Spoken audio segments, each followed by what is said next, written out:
If you feel like you're always busy, but you're never really moving forward, I've got news for you. You're not alone. And it's probably not that you're not working hard. It's that you're making mistakes that are silently killing your productivity. Hi, I'm Jason Ellinger from Taika Translations. And today I'm going to share with you some of the biggest productivity killers and how to eliminate them for good. But before we get into it, please like and subscribe to this video. Click the notifications bell because I share direct strategies for entrepreneurs to help them grow their business and eliminate wasted time. Now, let's get right to it. Number one, the first and foremost item that it kills productivity more than anything else is that people get in this trap of being busy. They get so busy in the day-to-day activities or in the stuff that's going on in their organization, or they're putting out fires. I've heard a lot of people say, well, I feel like I'm putting out fires all day long. And you get into this cycle and then you just keep going and going and going, but you never get ahead. You never get rise above where you want to be and move beyond it. You're stuck. If this is you, you're stuck in the busy trap. You're being busy, you're doing a lot of activity, but you're not moving the needle. So in order to fix this problem, you have to prioritize impact over activity. What are the items that I'm doing that bring the biggest impact for me and my organization today? And if maybe you don't have a big team, maybe it's you're just a one-man stand. What are the biggest items that are going to bring the biggest impact for me today? And you have to sit down and answer this question before the day begins, preferably the night before, so that as you launch into the day, you focus on those tasks first. And normally, they're the ones you don't know how to do.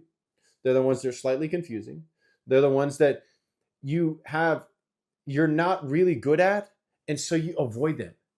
And when you do that over time, you get into the cycle of being busy but not productive.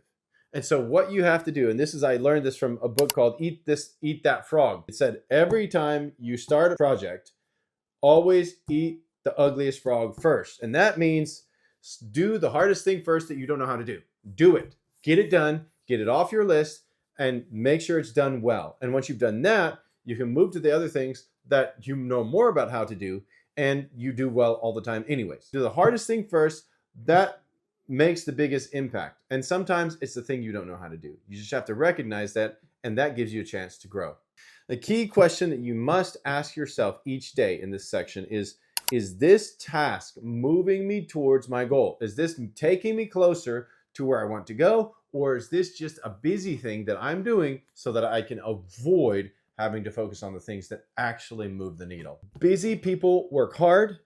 Productive people make an impact. The second big killer of productivity is multitasking. This is a silent productivity killer by all means and bounds, because you think you're saving time by juggling 4 or 5 different tasks and having them all open on your computer or your phone or your iPad all at the same time. But the reality is, every switch to a different task or different project is that you're losing 40% of your focus every time you switch. Every time you switch. If you lose 40% of focus when you're switching between tasks, you're not going to be productive. And this is going to kill your ability to move the needle forward in that area. So don't spend time multitasking and stealing focus from everything that you could give 100% focus to and completely bring your business to a new level. The fix for this is work deeply focused on a singular task that you can focus on for 90 minutes straight. 90 minutes beats 4 hours of scattered work time any day of the week. A pro tip here is silence notifications, set a timer, and commit fully to one task. Whether you're creating an ebook, or whether you're creating a video for YouTube, or whether you're editing a video, or whether you're sending emails to clients and you will be amazed by how many direct individual emails you can send out to your clients in a 90-minute period of time if you simply focus on that task and focus on doing it well. Focus on make sure it's a reciprocal email, make sure you're asking a good question, make sure you're putting a great subject in that gets their attention, make sure that you're offering them that you have a great CTA, that the email is not too bulky, that you've cut out all the fat so that you make sure that it's very clean and very communicative and very friendly And all of these things can happen if you're switching between tasks. But if you focus exclusively for a chunk of time, you will be amazed by how productive and how excellent you're able to do with that task because you simply focused. Don't switch between 5 different tasks. Focus on one in a big chunk of time. The third thing is poor time awareness, not tracking your time and not knowing where your time is going. Most people never track where their time goes, and most people don't know where their time goes. So here's a pro tip. Track where your time is going. For 1 week, track everything that you do. You can use tools like Toggl or Rescue Time and find out where you're losing your hours. Because when you focus on understanding where you're spending your time, you understand that you're probably spending some time on things you don't need to do or that completely are not moving the needle. That 45 minutes on Instagram just cost you thousands of dollars because you could have written 25 emails to clients during that same time and likely got some sales. Here's a bonus tip. Cut out low value activities that drain your time that don't drive any meaningful results. If you don't measure it, you can't improve it. If you cannot measure the thing that you're doing, you cannot make an improvement on that thing. Item number 4, over planning. Planning feels productive, and in some senses it is, but it can also be a trap for a lot of others. Many people are really good at planning, and so they spend all of their time planning and no time doing. One of the great generals that I listened to back in my military days, he said, "A good plan never survives first contact with the enemy." And that came from an old one. It was like General Eisenhower or General Patton, something like that during World War II. And he said, "A good plan violently executed today is better than a perfect plan scheduled for sometime next week." And I think that's the spirit of this. I think that represents the spirit of this section incredibly well, in that you plan and then you get to work, because what gets you from here to here is not planning. What gets you from here to here is action. And so many initiatives fail for lack of activity. You have to take yourself from here to here, and that differentiator is action.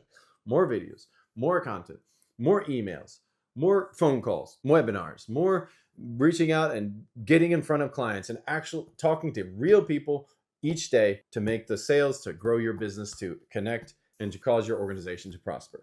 So all that to say, we need a mindset shift. Success comes from execution. The 5th item is this: don't let your morale or your mood control your work. If you want to feel motivated, you will never be motivated. If you're waiting to feel motivated, most of the times that's the reason that people actually never even start, because they don't feel like it. Well, of course you don't feel like it. You're not going to know what you don't know. You're not going to understand how to do all of the activities perfect. Most of the time we spend our time doing things that we enjoy doing that we're kind of good at. But the reality is, if you're going to be productive and you're going to move the needle, move yourself from here to here, you're probably going to do a lot of things that you're not really good at, that you kind of suck at, that you're going to have to suck less at in order to actually be productive. And that is going to take repetition, and then making them better and improving and going through that cycle of plan, execute, measure, change, plan, execute, measure, change, plan, execute, and then just keep going through that, getting better and better until you're actually producing the results. So many people fail because they're waiting to feel inspired to do the work, when all it actually takes is action. You just have to get after it and do the hard things that you don't know how to do, that you're not necessarily good at, that make the result. You have to build a system, not a wish list. Schedule the task, regardless of whether or not you know how to do it. Set a time that you're going to work on it, and then start. Key mindset item for you to remember is discipline beats motivation. Do it even when you don't want to. If you only work when you feel like it, you'll never get the repetitions enough in that are going to cause you to move the needle. And I can't stress this point alone enough. It takes many repetitions around the wheel of productivity in order to make something that actually works, to get something off the ground. It's trial and error and trial and error. And you will never feel good as you're going through the trial and error stage. You will never feel great because you will never ring the 10, but you will never hit a 10. You will never achieve 100%. You will never feel like you're successful because you're constantly going through this repetitive stage of, well, I tried that didn't work. I got to do a little better. I got to adjust this. I tried that, didn't work. I got to do better. I got to adjust it. And you keep going and going and going. And so many people, they do that repetition once or twice when the reality is you have to do it 1,000 times before you actually get good enough to make great progress. And they get mediocre or zero results, or just get discouraged because there are no results at all because they haven't gone through enough repetitions in their cycle to make a good outcome. You're never going to feel like doing all of that work for all that period of time, not getting the results you're after until the very end of the process. You're never going to feel like that because it's discouraging. But then once you get to the end and you actually start hitting those exponential results, you're like, holy cow, this was so worth it. And so many people look back on the journey and say, oh, the journey was so worth it because, you know, and during the actual process, they were like, oh my gosh, this sucks so bad. I don't think I'm ever going to win. I don't think we can ever. I almost feel like I can't even make it, but I'm not going to. I know that I can't let my mood swing what I'm doing. So I just need to keep going. And those people, they make it to the end. They're like, oh my gosh, it was so amazing. The journey was so amazing. I learned so much. I learned this and I feel that. And it was amazing. And I did stuff when I didn't feel like it. And all of a sudden I've just got this great, incredible outcome. And you're like, yeah, but for the first 75% of it, you kind of felt like you sucked. So, but now you feel amazing because you're winning, and you should, because you are winning. But at the same time, it diminishes how you felt during that period of time. And I think that most people quit during that period of time, during the 70% of the time, and never fully achieve that great success, that exponential success that they're after. And so don't let your mood control your output. Don't let it control your work. You get to work, you get after it, you make a good plan, stick to it, and get after it. And that's the thing that truly moves you forward and across the finish line. Now that you know these 5 mistakes, I want you to apply this today, right now, today. Identify one productivity mistake that you're making right now and drop it immediately. Then comment below which one you're eliminating. If this content helped you in any way, please share it with somebody who needs help being more productive. And we all have people in our lives that need help being a little more productive. And of course, please turn on the notifications to the video so that you don't miss the next one. Now tell me in the comments, which one of these areas is killing your productivity? I really want to know, and I'll see you in the next video.